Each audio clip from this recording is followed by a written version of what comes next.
What if I told you that one quiet moment between two men decided the fate of an empire? No battlefield, no swords, no armies, just a king, a conqueror, and a choice that history almost forgot. This is the story of a ruler who refused to kneel, and the invader who expected the world to bow. If you love true historical stories that feel like legends, stay with me. In the year 1530, Europe was trembling. The Ottoman Empire, led by Sultan Suleiman the Magnificent, was at the height of its power. Cities fell, kingdoms paid tribute. Even emperors negotiated in fear. To the east of Europe lay a small but proud kingdom, Hungary. Its king, John Zápolya, ruled a land divided by war, politics, and betrayal. He was not the strongest monarch of his time. He was not the wealthiest.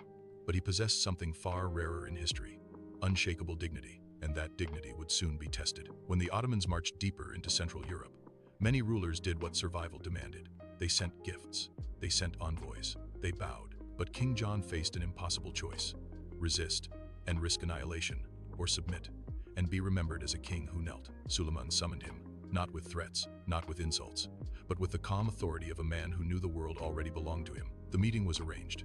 Tents rose in the imperial camp.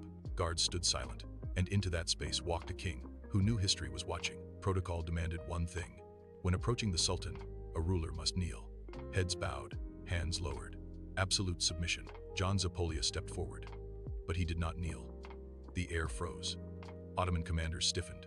Courtiers held their breath. This was not a misunderstanding. This was defiance. Suleiman studied him carefully, not with anger, not with rage, but with something far more dangerous: curiosity. "Why do you stand?" the Sultan asked, and John answered with words that would echo beyond his lifetime. "I kneel before God, before men.